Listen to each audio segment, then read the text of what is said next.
પ્રકરણ 1 વાસ્તવિક સંખ્યાઓ પ્રસ્તાવના જોઈએ. જે આપણે નાના ધોરણોમાં ભણ્યા હતા એ વાત પહેલાં કરી લઈએ. યુક્લિડની ભાગ પ્રવિધિ. યુક્લિડની ભાગ પ્રવિધિ નામ જ દર્શાવે છે તેને પૂર્ણાંકોની વિભાજ્ય સાથે કંઈક સંબંધ છે.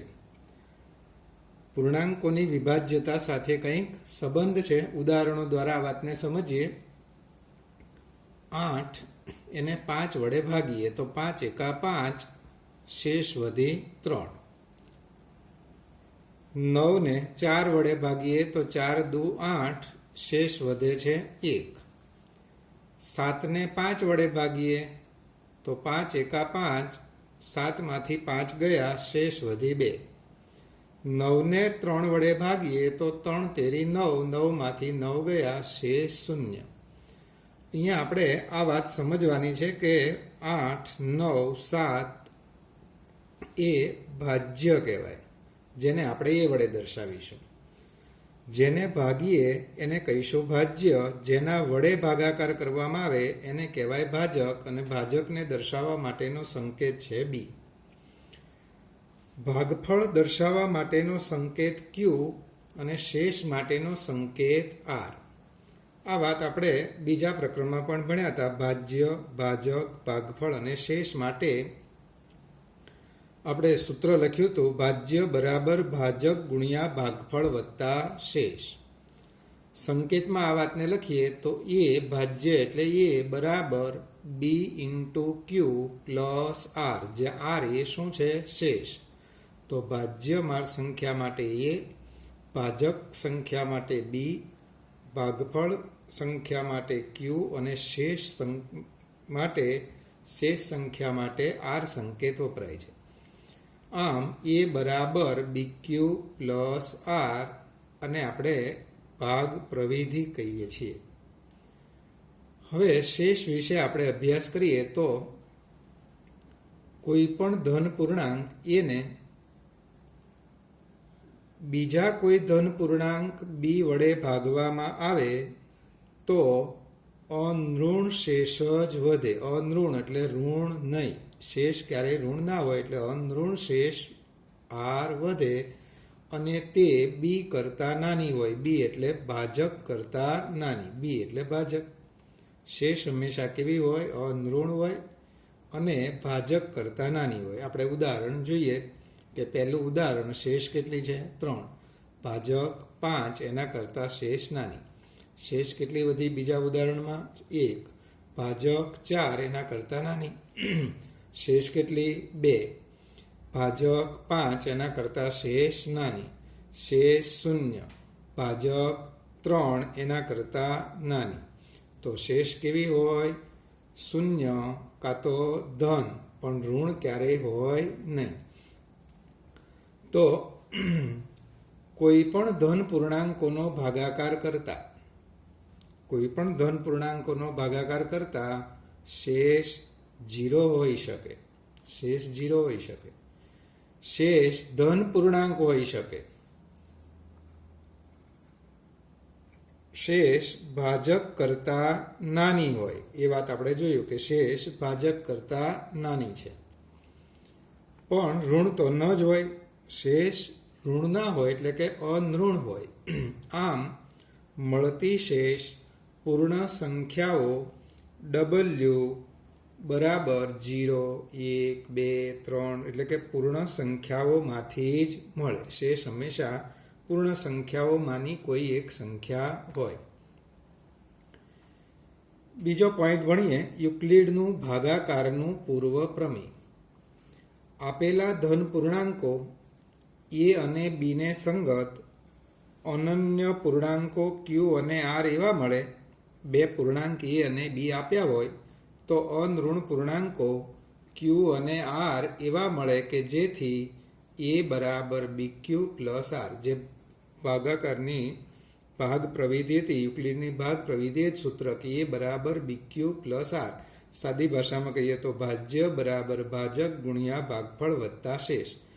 તો આ સૂત્ર આપણે ખાસ યાદ રાખવાનું છે. એ બરાબર બી ક્યુ પ્લસ આર. કોઈ પણ બે સંખ્યા એ અને બીને સંગત અનન્ય અનઋણ પૂર્ણાંકો ક્યુ અને આર એવા મળે કે જેથી એ બરાબર બી ક્યુ પ્લસ આર થાય, જ્યાં આર એ શેષ છે અને શેષ કેવી 0 કે 0 કરતાં મોટી અને બી એટલે ભાજક કરતાં નાની. બીજોટનું નિત્યસમ. એ અને બીના ગુસા અંગેનું એક અગત્યનું પરિણામ. બે સંખ્યાઓના ગુસા અને તે બે સંખ્યાઓના કોઈ ગુણકના તફાવત સ્વરૂપે દર્શાવી શકાય. બે સંખ્યા હોય તો એના ગુસા અને તે બે સંખ્યાઓના કોઈ ગુણકના તફાવત સ્વરૂપે દર્શાવી શકાય. ગુસા એ બી, એ અને બીનો ગુસા એને આપણે દર્શાવીશું આવી રીતે: ગુસા એ બી બરાબર ax માઇનસ by, જ્યાં એક્સ અને વાય એ પૂર્ણાંકો છે અને બીજોટનું નિત્યસમ કહે છે. હવે આપણે જોઈએ સ્વાધ્યાય 1.1 યુક્લિડની ભાગ પ્રવિધિનો ઉપયોગ કરી ગુસા શોધો. યુક્લિડની ભાગ પ્રવિધિ એટલે સૂત્ર યાદ રહ્યું, એ બરાબર બી ક્યુ પ્લસ આર, જ્યાં આર એ શેષ છે. અને એ સૂત્ર યુક્લિડનું ભાગ પ્રવિધિનું સૂત્ર, એનો ઉપયોગ કરીને આપણે ગુસા શોધવાનો છે. ગુસા શોધવાની વાતો નાના ધોરણમાં પણ આપણે ભણ્યા હતા, પણ અહીંયા થોડી અલગ રીતે ગુસા શોધવાનો છે. તો 135 અને 225 એનો ગુસા શોધવા માટે આપેલી બે સંખ્યા, એમાં 225 એ મોટી સંખ્યા છે, તો અહીં 225 ગ્રેટર ધેન 135. આપેલી બે સંખ્યામાં મોટી સંખ્યા 225 અને એ 225ને આપણે નાની સંખ્યા 135 વડે ભાગવાના છે. તો 225 એને 135 વડે ભાગીએ તો 135 એકા 135. 225માંથી 135 બાદ કરીએ તો વધે 90, અને આ ભાગાકારમાં શેષ વધી કહેવાય 90. હવે આપણે આ 90 વડે ભાગવાના, જે શેષ વધે એના વડે ભાગીશું. એટલે શેષ હવે ભાજક બની જશે, અને જે ભાજક હતા 135 એ ભાજ્ય બની જશે. એટલે 135ને હવે આપણે ભાગવાના કોના વડે? તો કે જે શેષ વધી એના વડે. 90 એકા 90, 135માંથી 90 જાય તો 45, શેષ કેટલી વધી? 45. પ્રથમ ભાગાકારમાં શેષ 90, બીજો ભાગાકાર એમાં શેષ વધી 45. આવી રીતે શેષ શૂન્ય ન આવે ત્યાં સુધી ભાગાકાર આપણે કરવાનો. કોના વડે હવે ભાગાકાર કરવાનો? તો કે જે શેષ વધે એના વડે ભાગાકાર કરવાનો. કોને ભાગવાના? જે ભાજક હતા એને.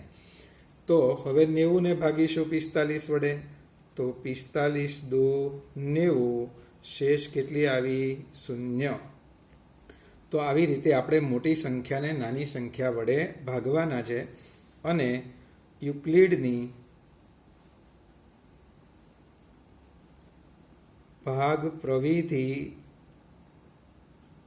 મુજબ એ બરાબર બી ક્યુ પ્લસ આર, જ્યાં 0 less than or equal to R less than B. તો આ યુક્લિડનું ભાગ પ્રવિધિનું સૂત્ર લખવાનું, એ બરાબર બી ક્યુ પ્લસ આર, જ્યાં આર એટલે શેષ 0 અથવા 0થી મોટી અને ભાજક કરતા નાની. ચલો, પહેલા ભાગાકારમાં એ એટલે ભાજ્ય કોણ હતું? 225. 225 બરાબર બી એટલે ભાજક કોણ હતું? 135 ગુણ્યા ભાજ્ય બરાબર ભાજક ગુણ્યા ભાગફળ 1 વત્તા શેષ 90. જુઓ મિત્રો, પહેલો ભાગાકાર ભાજ્ય બરાબર ભાજક ગુણ્યા ભાગફળ વત્તા શેષ. તો 225 બરાબર 135 ગુણ્યા 1, આ બંનેનો ગુણાકાર 135 ગુણ્યા 1 વત્તા શેષ 90. ભાજ્ય બરાબર ભાજક ગુણ્યા ભાગફળ વત્તા શેષ. બીજા ભાગાકારમાં વાત કરીએ તો ભાજ્ય કોણ છે? 135. તો વળી પાછું આપણે અહીંયા લખીશું 135 બરાબર ભાજક ગુણ્યા ભાગફળ વત્તા શેષ. શેષ કેટલી વધી? 45.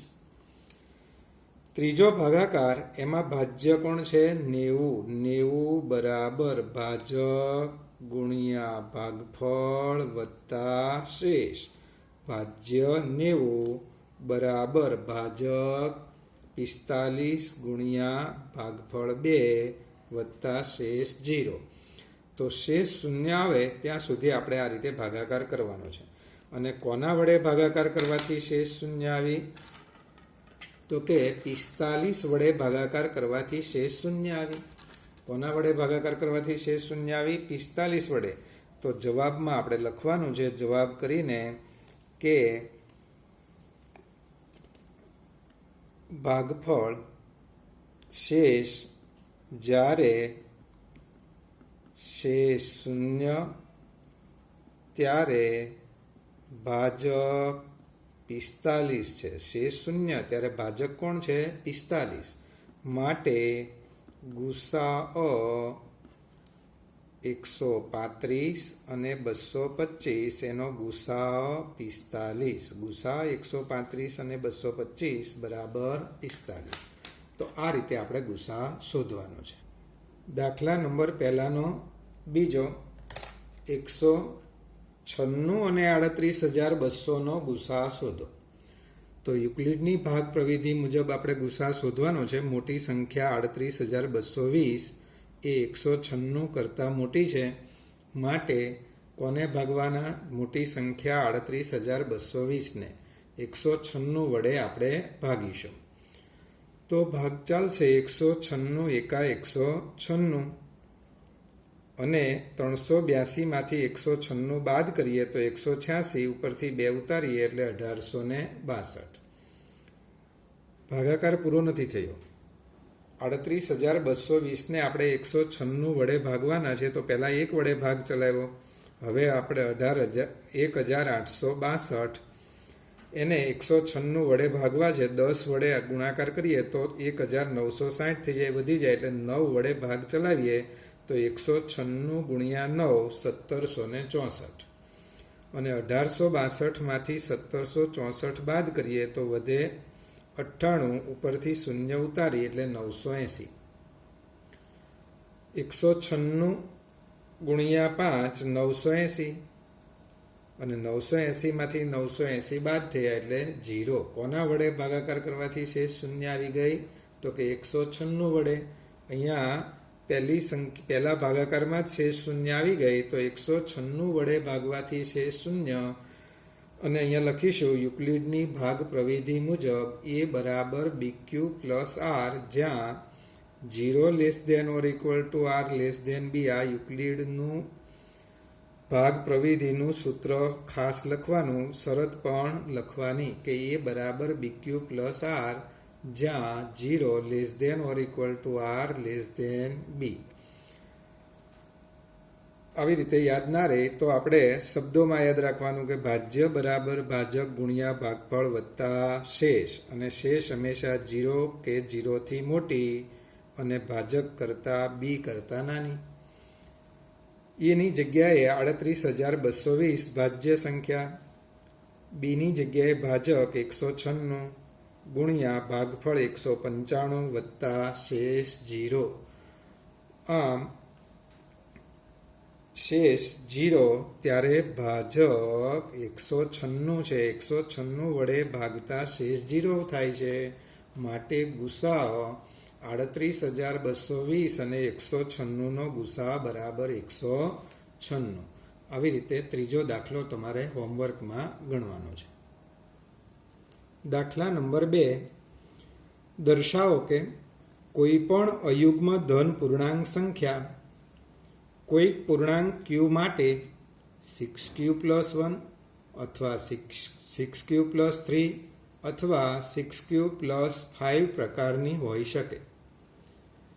તો અહીંયા કોઈ અયુગ્મ ધન પૂર્ણાંક સંખ્યા કઈ હશે? તો કે આપણે જાણતા નથી એટલે ધારી લઈશું. ધારો કે કોઈ અયુગ્મ ધન પૂર્ણાંક સંખ્યા a છે. યુક્લિડનું ભાગ પ્રવિધિનું સૂત્ર ફરી પાછું આપણે યાદ કરીએ તો a બરાબર bq પ્લસ r. કોઈ અયુગ્મ ધન પૂર્ણાંક સંખ્યા ધારી લીધી a અને યુક્લિડના ભાગાકારનું પૂર્વ પ્રમેય અથવા તો યુક્લિડનું ભાગ પ્રવિધિનું સૂત્ર એ બરાબર BQ પ્લસ R, જ્યાં એ એટલે આપણે ધારેલી સંખ્યા કોઈ અયુગ્મ ધન પૂર્ણાંક, એ અયુગ્મ ધન પૂર્ણાંક છે, કોઈ અયુગ્મ ધન પૂર્ણાંક સંખ્યા એ છે, અને બી એટલે ક્યુનો સહગુણક. અહીંયા રકમમાં જુઓ, ક્યુનો સહગુણક કોણ છે? 6. ક્યુનો સહગુણક 6, ક્યુનો સહગુણક 6, એનો અર્થ કે બી બરાબર 6 થાય. તો એ બરાબર BQ plus R, 0 less than or equal to R less than B, અને બીની કિંમત આપણે જોઈ કે બી એટલે ક્યુનો સહગુણક, અને ક્યુનો સહગુણક આપણે રકમમાં જોયો 6 છે, એટલે બીની જગ્યાએ 6 મૂકીએ તો એ બરાબર 6Q પ્લસ R.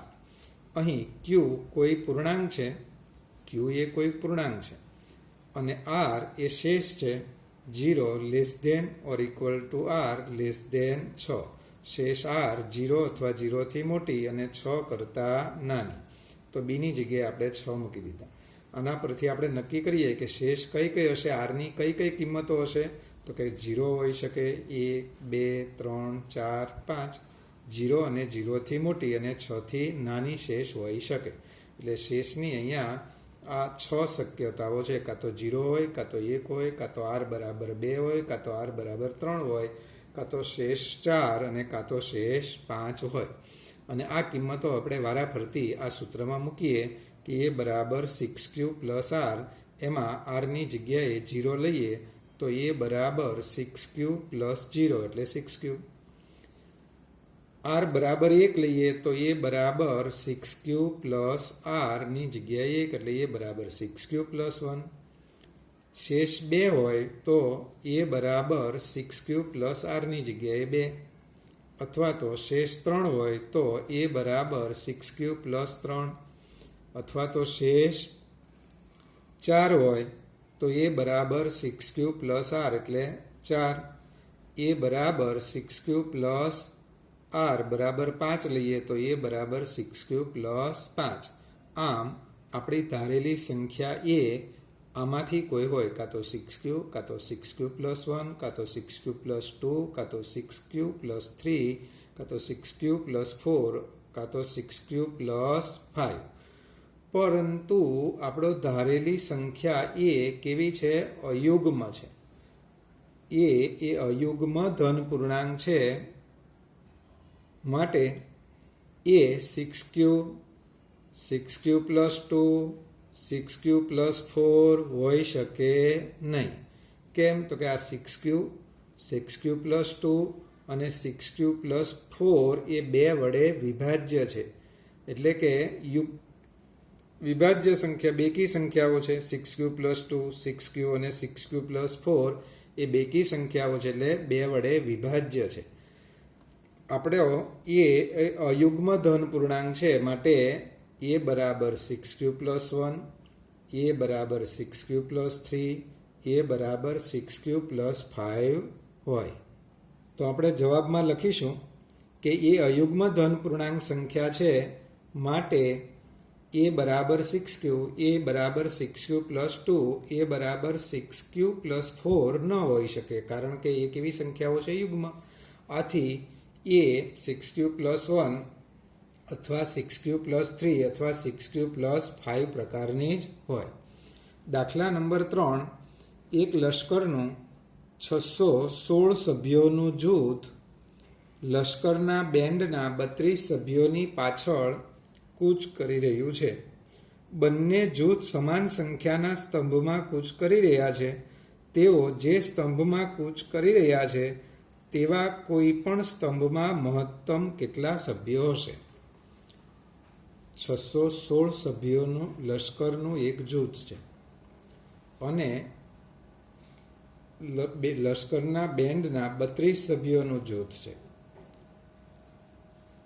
તો અહીંયા માગેલ જવાબ મેળવવા માટે 616 અને 32નો ગુસા શોધવો પડે. અહીંયા જે કૌંસમાં વિગતો લખી છે એ સમજવા માટે છે. દાખલો ગણીએ ત્યારે એ વિગતો આપણે લખવાની નથી હોતી. હવે ગુસા શોધવા માટે હમણાં આપણે જોયું એમ આપેલી બે સંખ્યામાં 616 એ 32 કરતાં મોટી છે. માટે આપણે 616 ને 32 વડે ભાગીએ તો 616 ને 32 વડે ભાગીએ તો 32 એકા 32, 61 માંથી 32 બાદ કરીએ તો 29, 6 ઉપરથી ઉતારીએ. વળી પાછું વિચારો કે 32 અને અહીંયા 296, જો 32 ગુણ્યા 10 કરીએ તો 320 થાય, એટલે આપણે થોડા ઓછા કરવા 32 ગુણ્યા 9 કરીએ તો 288, 9 દુ 18, વધી 1, 9 તેરી 27 ને 1 28, એટલે 288. 296 માંથી 288 ગયા એટલે કેટલા વધ્યા? 8. ટૂંકમાં 616 ને આપણે 32 વડે ભાગીએ તો શેષ વધે છે 8. હવે આપણે બીજો ભાગાકાર કરવાનો. ક્યાં સુધી આવા ભાગાકાર કરવાનો છે? શેષ શૂન્ય ન આવે ત્યાં સુધી. અહીંયા શેષ વધી 8, તો હવે 8 વડે ભાગવાના. કોને ભાગવાના? 32 ને. એટલે 32 અહીંયા મૂકીએ અને 8 ચોક 32, શેષ શૂન્ય આવી. અને આ વિગતને આપણે યુક્લિડના ભાગ પ્રવિધિનું સૂત્ર લખીએ, એમાં મૂકીએ તો એ બરાબર BQ પ્લસ R સૂત્ર લખવાનું અને શરત પણ લખવાની. એ એટલે ભાજ્ય સંખ્યા 616 બરાબર ભાજક 32 ગુણ્યા ભાગફળ 19 વત્તા શેષ 8. આ પહેલા ભાગાકારનું ભાજ્ય બરાબર ભાજક ગુણ્યા ભાગફળ વત્તા શેષ. બીજા ભાગાકારમાં ભાજ્ય 32 ભાજક 8, એટલે 32 બરાબર 8 ગુણ્યા 4 અને શેષ 0. શેષ જ્યારે 0 થાય છે ત્યારે ભાજક 8 છે. શેષ 0 થાય ત્યારે ભાજક કોણ છે? 8. માટે 8 એ શું છે? તો કે 616 અને 32 નો ગુસાઅ 8 છે. તો આપણે અહીંયા જવાબ લખીશું કે સ્તંભમાં મહત્તમ 8 સભ્યો હશે.